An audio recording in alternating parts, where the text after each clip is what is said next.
On the outset, I would like to thank Dr. Nitin Shetty for giving me this opportunity. A brief history. The orbital ecography has undergone mixed fortunes, unfortunately. In the late 1960s, it was advocated for orbital diseases. But with the development of CT and MRI, it underwent a recession. But again, with the development of eye-dedicated B scanners producing real-time, high-resolution images, it has revived once again. It is used usually as a rapid initial investigation, which usually confirms the diagnosis or at least acts as a screening test, pointing out the need for further expensive investigations. The common indications are proptosis, lid abnormalities, palpable or visible masses, diplopia, and pain.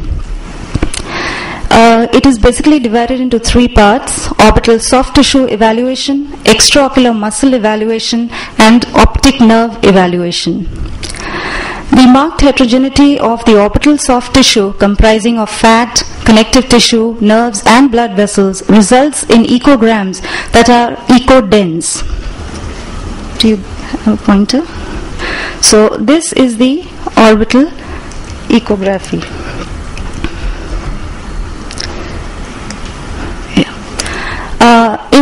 The technique, coming to the technique, we have two approaches. One is the transocular and one is the paraocular. So in this we go through the globe, whereas in this we go from near the globe.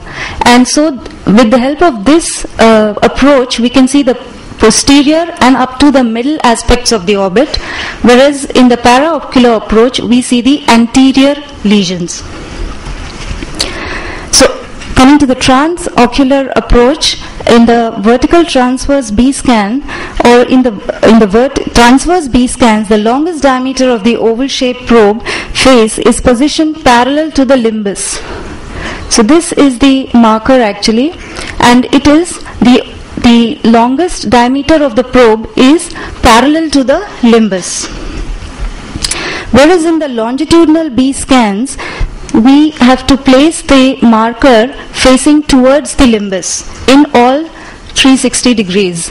So this is the longitudinal B scan of the 3 o'clock. We're doing it from the temporal side, but we are observing the opposite orbit. And this is the horizontal axial B scan. Here in the horizontal B scans, the marker should be pointing towards the nasal side, so that the superior part of the scan is actually the nasal part and the inferior part is the temporal part.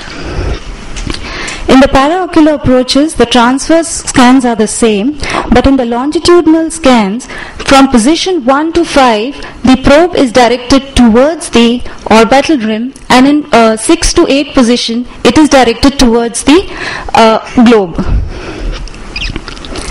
This is the horizontal transverse B scan paraocular approach. Like in the orbital, like the ultrasonography of the eye, the orbital ultrasonography is also consists of topographic, quantitative, and kinetic evaluation. So we do the transverse, the longitude. This is the transverse, the longitudinal, and the axial scans to locate the lesion. This is a picture of a paraocular position showing a well-defined lesion. This is not actually the globe. This is a paraocular position which just shows the lesion. Coming to the quantitative ecography, it determines the strength of internal echos and correlates to the histological architecture. The reflectivity is evaluated by observing the spike height on A scan and the signal brightness on B scan. But this is better on A scan. So if there is a lesion which contains a lot of blood-filled spaces, then we get a higher spike. Whereas if it is a densely cellular lesion, we get a lower spike. For B scan, we see the signal brightness. The internal structure refers to the degree of variation in histological architecture within a lesion. So this is a regular versus an irregular internal structure. The compression test is done to know the firmness of the lesion. So once we've detected the lesion, we just press on the globe to see how soft the lesion is. If the ultrasonography shows a change in the dimensions of the lesion, it is a soft lesion. Okay. Three types of non-vascular movements may occur within a lesion. They are shifting fluid levels, a continuous convection-like movement, and after movements of non-solid structures. This demonstrates the shifting fluid, which is seen usually in lymphangiomas with hemorrhage. So this summarizes some of the characteristic features of orbital tumors. Like, for example, if you see a lesion in the orbit which is poorly defined, has irregular internal structures, and is hard on the compression test, you are more or less sure that it is a metastatic carcinoma. So similarly, this is a picture of metastatic carcinoma, whereas this is a lymphoma because it's well defined.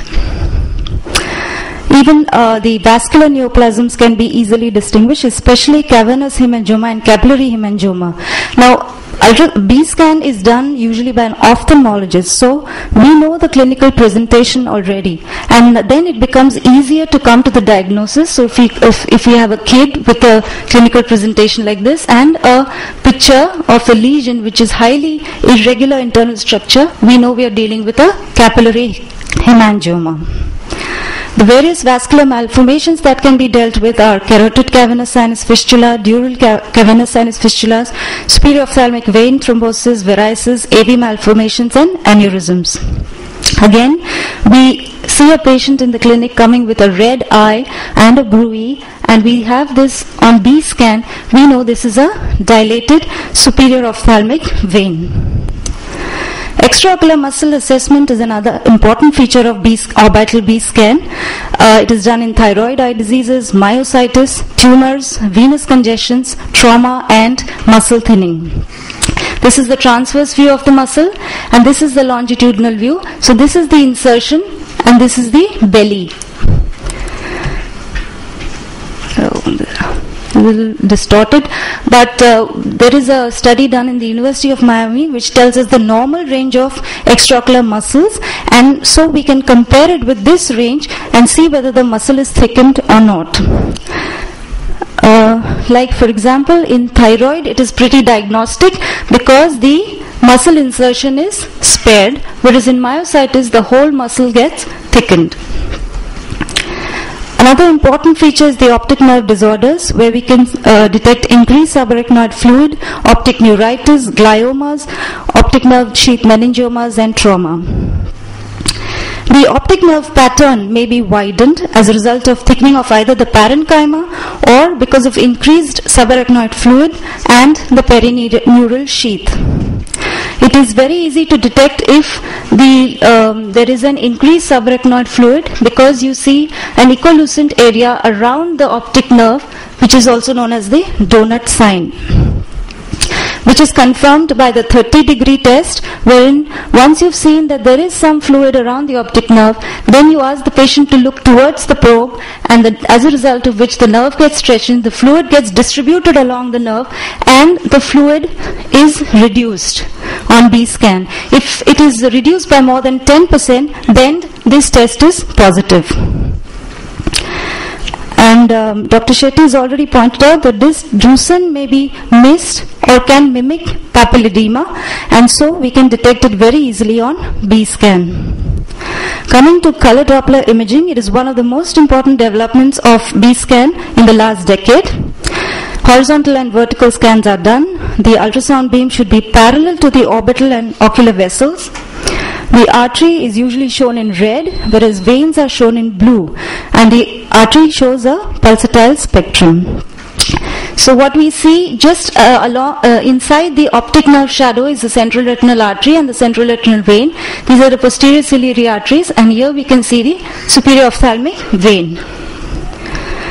Then we have certain indices like peak systolic velocity and end diastolic velocity and resistivity index, which the machine calculates for us. This is the Doppler spectrum of the various vessels. Like ophthalmic artery, the normal Doppler spectrum will show a sharp initial systolic peak, the central retinal artery, it will be slightly rounded. In the posterior ciliary arteries, it will be blunted, and in the superior ophthalmic vein, it will be a low to moderate velocity with continuous flow.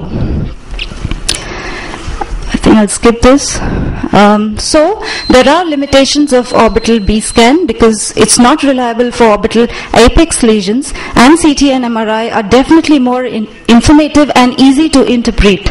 But there are several advantages, some of them being that it is non-invasive, economical, ideal for screening, there is an ability to assess the kinetic properties of the lesions, there's no radiation exposure, no sedation required in children, it's ideal for follow-up, and the most important of all, it's done by an ophthalmologist. Thank you, co-chairs.